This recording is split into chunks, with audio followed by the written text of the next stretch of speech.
The morning of November 24th, 1944 began like so many others in the Philippine Sea. The USS Essex cut through the dark waters, her steel hull pushing aside waves that seemed to stretch endlessly toward a horizon painted in shades of deep purple and orange. But this particular morning would become etched in naval history, not for what anyone could see with their eyes, but for what they could see on a green phosphorescent screen in the depths of the carrier. 17 enemy aircraft would vanish from the sky before they ever knew they'd been found. This is the story of an impossible ambush that changed everything we understood about modern warfare. If you're finding this story as gripping as we intended, please take a moment to like this video and subscribe to our channel.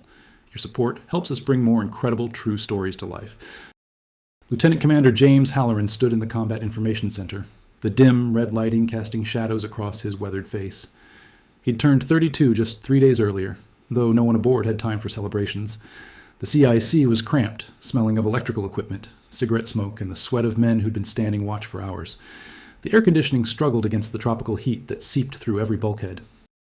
Halloran wiped condensation from the radar screen with the back of his hand, his eyes never leaving the faint green glow. The SK Air Search Radar was the newest technology the Navy could offer, and Halloran had spent months learning its secrets. While other officers saw only mysterious blips and electronic noise, he developed an almost supernatural ability to read the screen's language. Each phosphorescent dot told a story if you knew how to listen. Flight pattern, altitude estimation, probable aircraft type. The radar didn't just show you where the enemy was, it showed you what they were thinking. Petty Officer Second Class. Robert Chen sat at the radar console beside Halloran, his fingers dancing across the dials with practiced precision. Chen was 24, born in San Francisco to immigrant parents who taught him that attention to detail could mean the difference between success and failure. In this steel room hundreds of miles from home, that lesson had taken on life or death significance. He adjusted the gain, reducing sea clutter, sharpening the returns from the sky above. "Commander, I've got something," Chen said, his voice steady despite the adrenaline beginning to course through his veins. Bearing 315, range approximately 120 miles. Multiple contacts, flying in formation. Halloran leaned closer to the screen, his experienced eyes tracking the cluster of returns. They were moving at about 190 knots. The characteristic speed of Japanese carrier dive bombers. The Yokosuka D4Y, called Judy by Allied forces, was fast and deadly. In the hands of experienced pilots, they could devastate a carrier group. The formation was tight, disciplined. These weren't rookies. "How many?" Halloran asked, though he was already counting the returns himself. Chen's finger traced the screen. "I count 17, sir. Could be plus or minus 2 given the formation overlap." Captain Richard Jennings stood in the flag plot one level above, reviewing reconnaissance reports when the phone buzzer sounded. He lifted the receiver, listening as Halloran's voice crackled through the connection. Jennings was 41, a career naval officer who'd graduated from Annapolis in the class of 25. He'd been aboard the Essex since her commissioning, had seen her through countless operations across the Pacific. But something in Halloran's tone made his pulse quicken. "Sir, CIC reports multiple bogies inbound. Bearing 315, range 120 miles. We count 17 aircraft in formation, characteristics consistent with Judy dive bombers. They're heading directly for the task force." Jennings felt the familiar cold clarity that came with command decisions. 120 miles. At their current speed, the Japanese would be overhead in about 38 minutes. But they didn't know they'd been detected yet. The SK radar's capabilities were still largely unknown to the Japanese. They thought they had the element of surprise. They were wrong. "Sound general quarters," Jennings ordered. "Launch the ready cap immediately. I want every available Hellcat in the air within 5 minutes. Vector them to intercept at maximum range." The alarm bells erupted throughout the Essex, their harsh clanging sending 2,700 men racing to battle stations. On the flight deck, aviation machinist's mate first class Tommy Sullivan was already in the cockpit of his F-6F Hellcat, running through his pre-flight checks. At 26, Sullivan had 43 confirmed kills to his name, making him one of the deadliest fighter pilots in the Pacific theater. His hands moved with automatic precision, checking fuel, ammunition, control surfaces. The deck was organized chaos. Plane handlers in their colored jerseys sprinted between aircraft, pulling wheel chocks, connecting starter cables. The smell of aviation fuel mixed with salt air and engine exhaust. The deck pitched slightly with the ocean swells, but these men had long ago learned to work on a moving platform that could tilt and roll without warning. Lieutenant David Martinez, the air boss, stood in primary flight control, orchestrating the launch with the precision of a conductor leading a symphony. Through his windows, he could see the flight deck stretching out like a massive steel stage. Martinez was 34, had been coordinating carrier operations since before Pearl Harbor. He keyed his radio. All Hellcat pilots, this is Airboss.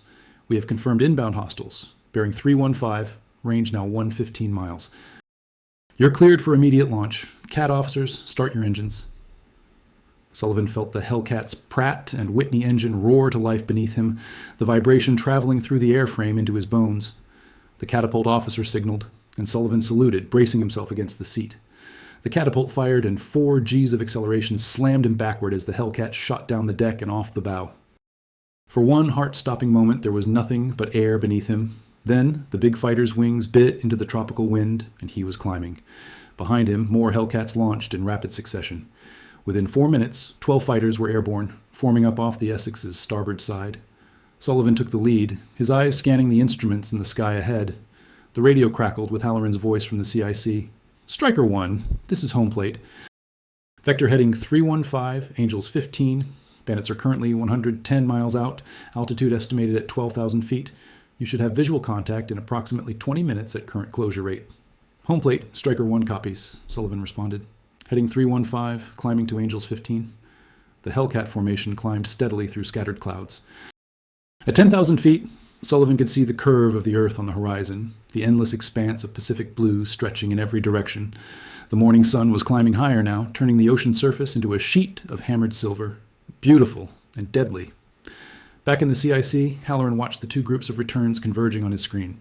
The American fighters appeared as friendly symbols, their IFF transponders identifying them clearly. The Japanese formation continued its steady approach, unaware of the ambush waiting ahead.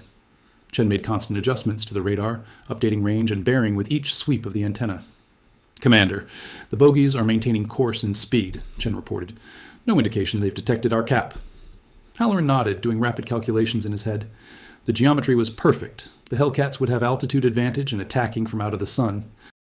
The Japanese pilots would be focused on their navigation, watching for the American task force that they believed was still over the horizon. They wouldn't be expecting fighters this far out. Range to contact, 95 miles, Chen said. Closure rate 370 knots. Lieutenant Junior Grade Michael Foster sat in another Hellcat, flying wing position on Sullivan's starboard side. Foster was 23, the youngest pilot in the squadron, but he'd proven himself in combat over the Marianas. His hands were steady on the controls, his breathing slow and controlled. He'd learned early that panic was more dangerous than enemy fire. The key was to stay calm, think clearly, make decisions faster than the other guy. The radio crackled again. All Striker aircraft home plate. Bandits now 80 miles, your position. Estimate visual contact in 12 minutes. Maintain current heading and altitude. Sullivan keyed his microphone. Striker flight. Spread out to combat spacing. Arm weapons and prepare for engagement. Remember your training. Stay in pairs, watch your 6, and don't chase glory into the clouds. The Hellcats spread out into a loose formation, each pilot checking his weapons panel. Sullivan's fighter carried 6 50-caliber machine guns, each loaded with 400 rounds. The guns had been harmonized to converge at 300 yards, creating a cone of devastating firepower. He charged the weapons, feeling the familiar vibration as the charging handles cycled. Far ahead and below, completely unaware of the approaching danger, Lieutenant Commander Takeshi Yamamoto led his formation of 17 Yokosuka D4Y dive bombers toward what he believed would be a devastating strike on the American carriers. Yamamoto was 36, a veteran of countless missions dating back to the China campaign. He'd flown from the carrier Shokaku until her loss at the Philippine Sea, and now operated from land bases in the Philippines. The D4Ys were sleek aircraft, fast and maneuverable for dive bombers. Each carried a single 500-kilogram bomb under the fuselage, enough to cripple or sink a carrier if placed correctly. Yamamoto's pilots were experienced, survivors of a war that had killed most of their classmates. They flew in a tight V formation, engines synchronized, maintaining strict radio silence. Yamamoto scanned the horizon ahead, looking for the telltale smudge of smoke that would betray the American task force's position. Intelligence had placed them approximately 40 miles ahead, steaming north. The plan was simple. Approach at altitude, dive from 12,000 feet, release at 2,000, and be gone before the American fighters could react. They'd practiced the maneuver dozens of times, but intelligence was wrong. The Americans weren't 40 miles ahead, they were 70 miles ahead, and they'd been tracking Yamamoto's formation for the past 20 minutes. Home plate, Striker 1. I have visual contact. Multiple aircraft at our 11 o'clock low, approximately 15 miles. Count matches your estimate of 17. Halloran felt a surge of satisfaction in the CIC. The radar had been perfect. Roger. Striker 1. You're cleared to engage. Good hunting. Sullivan pushed the Hellcat's nose down slightly, picking up speed as he descended toward the Japanese formation. The other Hellcats followed, maintaining their spacing. At this altitude, with the sun behind them, they were virtually invisible to the enemy below. Sullivan could see the distinctive silhouettes now. The D4Ys with their long greenhouse canopies and fixed landing gear. The Japanese pilots still hadn't seen them. They were focused ahead, watching for the American ships, checking their instruments, maintaining formation discipline. Yamamoto glanced at his watch, another 15 minutes to target. He reached up to adjust his goggles, completely unaware that death was diving down from above. Sullivan let the range close to 1,000 yards, then 800, then 600. His finger rested lightly on the trigger. At 400 yards, he opened fire. The 650 caliber guns roared to life, tracers arcing down toward the lead D4Y. The convergence was perfect. Armor-piercing rounds tore into the bomber's engine and cockpit. Sullivan saw pieces of cowling tear away, saw the canopy shatter. Yamamoto felt the impacts before he heard them. The instrument panel exploded in front of him, hot metal fragments tearing into his legs. The engine seized with a screaming metallic shriek. He tried to turn to see what was attacking, but blood was running into his eyes. His radio operator was slumped forward, not moving. The D4Y nosed over into a dive, smoke pouring from the engine. "Fighters! American fighters!" someone screamed over the radio. The tight formation exploded into chaos as pilots broke in every direction, abandoning their bombing run, focusing only on survival. But the Hellcats were everywhere, diving through the scattered bombers like sharks through a school of fish. Foster rolled in on a D4Y that was trying to climb into the clouds. He led the target perfectly, squeezed the trigger, walked his fire from tail to nose. The bomber's fuel tanks erupted in orange flame. The aircraft disintegrated, pieces tumbling down toward the ocean 4 miles below. Foster didn't watch. He was already looking for the next target. Lieutenant Junior Grade Paul Richardson, flying Striker 3, locked onto a D4Y that was diving for the deck, the pilot trying desperately to get low where the Hellcat's speed advantage would be minimized. Richardson stayed on his tail, correcting for the violent, evasive maneuvers. At 200 yards, he fired a long burst. The D4Y's tail section separated from the fuselage, and the bomber tumbled out of control, spinning like a falling leaf. In the CIC, Halloran and Chen watched the radar returns scatter across the screen. The tight Japanese formation had dissolved into individual contacts, all heading in different directions. Most were turning back toward their base, abandoning the mission. The American fighter returns weaved through them, marking each intercept. "Sir, I'm counting multiple splashes," Chen reported, tracking the disappearing returns. "The bandits are breaking off and heading west." Captain Jennings stood beside them now, watching the battle unfold on the green screen. This was what modern warfare looked like. Not the close-range dogfights of the previous war, but electronic detection followed by carefully coordinated interception. The Japanese never had a chance. Sullivan climbed back to altitude, scanning the sky for more targets. Below him, the ocean was littered with debris and oil slicks marking where the D4Ys had gone down. He counted the parachutes, only 3. Most of the Japanese pilots had gone down with their aircraft or had been too low when hit to bail out successfully. "Striker flight, home plate. We show all bandits destroyed or retreating. RTB for rearm and refuel. Outstanding work." The Hellcats formed up and turned back toward the Essex. Sullivan did a quick count of his squadron. All 12 American fighters were accounted for, not a single loss. It seemed almost impossible. 17 enemy aircraft destroyed, 0 friendly losses. But the radar had given them every advantage. They'd seen the enemy coming from 120 miles away, had positioned themselves perfectly, had attacked with complete surprise. The flight deck crew had fresh aircraft spotted and ready when Sullivan's Hellcat touched down. He climbed out of the cockpit, his flight suit soaked with sweat despite the altitude cold. Martinez met him on the deck, a rare smile on his usually stern face. "Hell of a job, Commander. 17 confirmed kills, 0 losses. That's got to be some kind of record." Sullivan pulled off his helmet, running a hand through sweat-dampened hair. "It wasn't us, boss. It was that radar. We knew exactly where they were, what they were doing before they had any idea we existed. It's like having eyes in the back of your head and 50 miles in every direction." Down in the CIC, Halloran was already writing his after-action report. The SK radar had performed flawlessly, detecting the incoming raid at 120 miles, tracking it continuously, providing accurate vectors for the intercept. The implications were staggering. If radar could do this consistently, the nature of carrier warfare had fundamentally changed. No longer would attacking aircraft have the advantage of surprise. The defenders would see them coming from over the horizon. Chen was running diagnostics on the equipment, making sure everything was functioning correctly for the next contact. He looked up at Halloran. "Sir, do you think they'll understand how important this was? Back home, I mean, the brass." Halloran considered the question.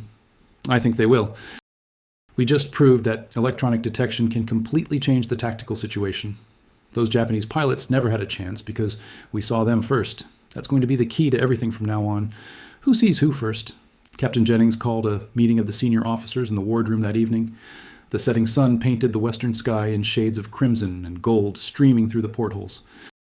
Around the table sat Halloran, Martinez, Sullivan, and several other department heads.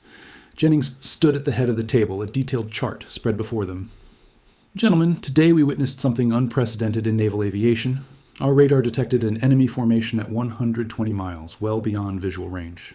We launched a perfectly positioned intercept that destroyed or scattered the entire attacking force without a single friendly loss. This isn't just a tactical victory. It's proof of concept for an entirely new way of fighting. Martinez nodded. The Japanese are still fighting yesterday's war. They think in terms of scout planes and visual detection. They have no idea we can see them coming from over the horizon. Sullivan spoke up. How long before they figure it out? Today we had perfect surprise, but they'll learn. They'll start varying their approach altitudes, their routes, maybe start jamming our radars. Halloran shook his head. They might try, but they're behind the curve technologically. Our radar development is years ahead of theirs. Every month we're getting new equipment, better capabilities. By the time they figure out how to counter what we have now, we'll have something better. The conversation continued into the evening, analyzing every aspect of the engagement. The tactical lessons would be compiled into reports, distributed throughout the fleet, studied at training commands back home. The USS Essex's radar ambush would become a case study in the effective use of electronic warfare. But for the men who'd lived through it, the day represented something more personal. In the CIC, Halloran thought about those 17 Japanese pilots who'd taken off that morning expecting to strike a blow against the American fleet. They'd been brave men, skilled aviators, following their orders, but they'd flown into a technological trap they couldn't have anticipated. War wasn't fair. It never had been. The side with better intelligence, better equipment, better tactics would win. Today, all three factors had favored the Americans. Chen sat at his radar console, maintaining the watch, even as the sky darkened outside. The green screen continued its endless sweep, searching the empty sky. He thought about his parents back in San Francisco, wondered if they'd ever understand what their son did in this cramped, hot room. He didn't fly the planes or fire the guns, but his work at this console was just as important, maybe more so. The fighters could only attack what they could find. He was the one who found them. On the flight deck, Sullivan stood near his Hellcat, smoking a cigarette in the warm Pacific night. The deck was quiet now, most of the aircraft secured below in the hangar. He could hear the ocean rushing past the hull, see the wake phosphorescing in the darkness. 17 enemy aircraft. He'd personally shot down 4 of them, bringing his total to 47. But the numbers felt different this time. It hadn't been a fair fight. They'd had every advantage, known everything about the enemy, while the Japanese knew nothing about them. Was that what modern war would become? Not duels between skilled opponents, but technological ambushes where one side never had a chance? He wasn't sure how he felt about that. Part of him missed the purity of the old dogfights when it was just skill against skill, courage against courage. But another part recognized that his job was to win, to protect the men on this ship, to help end this war. If radar gave him the tools to do that more effectively, then he'd use those tools without hesitation. Lieutenant Richardson joined him at the rail, lighting his own cigarette. The young pilot had gotten 3 kills today, his first combat action. His hands were still shaking slightly from the adrenaline. "Does it get easier?" Richardson asked quietly. Sullivan considered the question. "You learn to manage it better. The fear, the adrenaline, the aftermath. But I'm not sure it ever gets easy. Today felt strange, though. Almost too easy. They never saw us coming. The skipper says that's the point. Use every advantage to bring our boys home safe." He's right, but it still feels odd, like we're not really fighting anymore. We're just executing people who don't know they're about to die. Richardson flicked his cigarette over the side, watching it arc down into the darkness. My brother was on the Arizona at Pearl Harbor. The Japanese didn't give him any warning either. They came in at dawn and blew him apart before he could even get to his battle station. Maybe this is just evening the score. Sullivan didn't have an answer for that. War created its own logic, its own justifications. You could drive yourself crazy trying to find moral clarity in the chaos. Better to focus on the mission, trust your training, protect your wingmen. Everything else was beyond your control. In his quarters, Captain Jennings typed his official report on the day's action, the mechanical clatter of the typewriter keys echoing in the small cabin. He'd served in the Navy for 19 years, had seen it transform from a battleship-centric force to a carrier-dominated fleet. Now he was witnessing another transformation, one that would define naval warfare for decades to come. The radar-directed interception had worked perfectly. 17 enemy aircraft destroyed, 0 friendly losses, minimal ammunition expenditure. From a purely tactical standpoint, it was an overwhelming success. But Jennings understood that they'd crossed a threshold today. War was becoming increasingly technological, increasingly distant. Pilots attacked targets they'd never seen with their own eyes, guided by voices over the radio reading data from electronic screens. Was that progress? Jennings wasn't sure, but it was certainly change, and change was the only constant in warfare. The side that adapted faster, that embraced new technology and tactics, would prevail. The Japanese were skilled and brave, but they were fighting with outdated doctrine. The Americans were learning, adapting, innovating. That was the real advantage, greater than any single piece of technology. He finished the report and set it aside for his yeoman to process in the morning. Outside his porthole, the Pacific stretched endlessly into the darkness. Somewhere out there, Japanese commanders were receiving reports of the disastrous mission, trying to understand what had gone wrong. 17 aircraft lost, no damage inflicted on the enemy. They'd be asking hard questions, demanding answers that their intelligence officers couldn't provide. The next morning, Halloran was back in the CIC at first light, reviewing the previous day's radar tracks. Chen joined him, bringing coffee in metal mugs that bore the Essex's insignia. The two men had developed an effective partnership, Halloran's tactical experience combined with Chen's technical expertise, creating something greater than the sum of its parts. "I have been thinking about yesterday," Chen said, studying the plotted tracks. "The Japanese formation was perfect, textbook approach. If we didn't have radar, if we'd been relying on visual detection, they probably would have gotten through." Halloran nodded. "Almost certainly. By the time our lookouts spotted them, they'd have been starting their attack runs. We might have shot down a few with AA fire, but most would have gotten through. We'd probably have taken hits, maybe lost a ship. Hundreds of casualties. Instead, we stopped them cold 75 miles out. The skipper's report is going to make waves back at SINCPAC. This proves the concept beyond any doubt." "It does. And it means we're going to see a lot more radar sets, a lot more CICs like this one, a lot more officers who need to learn how to read these screens. The Navy's changing, Chen. A year from now, this won't be special anymore. It'll be standard procedure." They were right. Within months, the Essex's radar ambush would be sighted and tactical bulletins distributed throughout the Pacific Fleet. New training programs would be established, teaching officers and enlisted men the art and science of radar operation and interpretation. The technology would improve, ranges would extend, accuracy would increase. By war's end, radar-directed interceptions would be routine, the primary method of fleet air defense. But on that November morning in 1944, it was still new enough to feel like magic.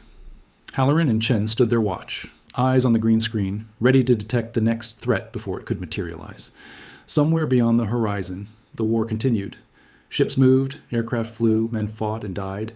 But in the USS Essex's Combat Information Center, two men with a radar set were changing the fundamental nature of that war, one sweep of the antenna at a time. Sullivan led another Cappy launch at mid-morning, 12 Hellcats climbing into a crystalline sky. But this time, there were no contacts, no urgent vectors from the CIC, no desperate dogfights, just hours of circling above the task force, scanning an empty sky, waiting for a threat that never came. It was boring and exhausting, and exactly what success looked like in this new kind of warfare. The enemy stayed away because they knew the Americans could see them coming. Deterrence through detection.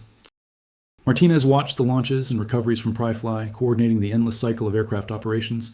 Launch the cap, recover the cap, launch the next cap, fuel the aircraft, arm the aircraft, maintain the aircraft. The carrier was a machine, and every man aboard was a component in that machine, each performing his function to enable the whole to operate. Yesterday's success hadn't changed that fundamental reality. If anything, it had reinforced it. Technology was only as good as the people operating it.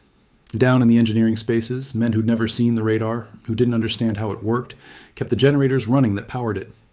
In the magazines, ordnancemen loaded ammunition belts for the fighters that would be vectored by the radar. In the galley, cooks prepared meals for the radar operators who couldn't leave their stations. Everything was connected. Every job mattered. That evening, Halloran wrote a letter to his wife back in Maryland. He couldn't tell her about the radar, couldn't explain what had happened yesterday. The technology was classified, the details restricted. So instead, he wrote about the weather, about the men he served with, about his hopes that the war would be over soon and he could come home. She wouldn't understand the significance of what he was doing, but perhaps that was for the best. Some burdens were his alone to carry. Chen wrote to his parents in San Francisco, his letter full of reassurances that he was safe, that he was eating well, that they shouldn't worry. He didn't mention that he sat in front of a screen that showed him every aircraft within 120 miles, didn't tell them that his skill at reading that screen had saved lives yesterday. They'd immigrated to America so their children could have opportunities, could build good lives. He hoped they'd be proud of how he was using those opportunities, even if they could never know the details. Sullivan didn't write letters that night.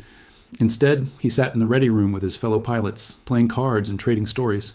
These men were his real family now, the only ones who truly understood what he experienced every day. They didn't need to talk about yesterday's mission. They'd all been there, all knew what it meant. The conversation drifted to other topics, jokes and complaints, and speculation about when they'd see real liberty again. But underneath the casual banter, there was an awareness that they'd witnessed something significant. The easy victories wouldn't last forever. The Japanese would adapt, would find new tactics, would continue fighting with the desperate courage of men who knew they were losing. But the fundamental advantage would remain. The Americans could see farther, react faster, coordinate better. Those advantages, multiplied across hundreds of ships and thousands of aircraft, would prove decisive. Captain Jennings stood on the bridge wing as the sun set, watching the other ships of the task force maintain their positions in the gathering darkness. Destroyers screening the flanks, cruisers providing AA support, other carriers in the formation. Together, they represented the most powerful naval force ever assembled, a concentration of technology and firepower that would have been unimaginable just a few years ago. But power meant nothing without the wisdom to use it effectively. Yesterday's success had come from a combination of good technology, good tactics, good training, and good luck. They'd had perfect weather, perfect geometry, perfect surprise. The next engagement might not offer such advantages. The enemy would be more cautious, more unpredictable. The Americans would need to remain vigilant, remain adaptable, remain humble in victory. The task force would continue its operations, launching strikes against Japanese positions in the Philippines, supporting the ground forces fighting their way across the islands. There would be more air battles, more losses on both sides, but the pattern established on November 24th would hold. American radar would detect incoming threats, American fighters would intercept them at maximum range, American technological superiority would prove decisive. In the years after the war, historians would analyze the battle, documenting every detail, debating the significance. Some would argue it was the beginning of the end for Japanese naval aviation, proof that they could no longer mount effective attacks against American carriers. Others would see it as just one engagement among thousands, important but not decisive. Both perspectives had merit. For the men aboard the Essex, it was simply another day in a long war, another mission completed, another small step toward eventual victory. They didn't have the luxury of historical perspective. They could only do their jobs, trust their training, watch out for their shipmates, and hope they'd live to see the peace they were fighting for. Halloran stood the mid-watch in the CIC that night, monitoring the radar screen while most of the ship slept. The screen showed the task force steaming through the darkness, the friendly returns moving in perfect formation. Beyond them, the screen was empty. No contacts, no threats, nothing but the eternal sweep of the antenna searching the sky. But Halloran knew that somewhere out there, Japanese pilots were planning their next mission. Japanese commanders were studying intelligence reports, trying to understand how to overcome the American advantages. The war was far from over. There would be more battles, more desperate fights, more men on both sides who wouldn't survive to see their homes again. He thought about those 17 pilots from yesterday. Had they known, in those final moments, what had killed them? Had they understood that they'd been tracked and hunted by technology they couldn't see or fight? Or had death come too quickly for such thoughts? He'd never know. They were just blips on his screen, contacts to be tracked and classified and passed to the fighters. But they'd been men once, with families and dreams and hopes for the future.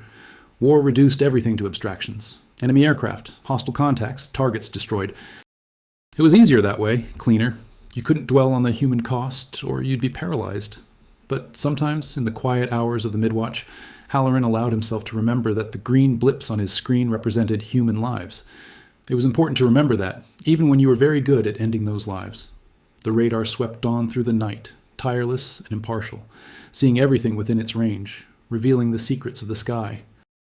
In the morning, there would be new missions, new challenges, new threats to detect and defeat. But for now, in the darkness before dawn, there was only the green glow of the screen and the quiet hum of electronics, and one man standing watch over a sleeping ship, ready to see the enemy coming before the enemy could see them. That was the real lesson of November 24th, 1944. Not that technology could win battles, though it certainly could. Not that radar was a war-winning weapon, though it certainly was. The real lesson was simpler and more profound. In warfare, as in life, the side that sees clearly has an insurmountable advantage over the side that remains blind. The 17 Japanese pilots who died that day were skilled and brave, but they flew blind into a trap they never saw coming. The Americans saw them clearly from 120 miles away and crafted a perfect ambush. That clarity of vision, that ability to see and understand and act decisively, would define the rest of the war and the peace that followed. It was a lesson purchased with blood and validated by victory, and the men of the USS Essex would carry it with them for the rest of their lives. They had been present at the birth of a new era in warfare, an era where information would matter as much as courage, where technology would amplify human capability, where seeing first would mean striking first and winning decisively. The green screen swept on, searching the empty sky, ready for the next contact. Above decks, the sun was rising over the Pacific, painting the water gold and promising another day of war. But in the Combat Information Center, time seemed suspended. Past and future merged in the eternal present of the radar sweep. The enemy could come from any direction, at any altitude, at any time, but they would be seen. They would be tracked. They would be intercepted. The impossible ambush had proven that beyond any doubt. The age of radar warfare had begun, and nothing would ever be the same again.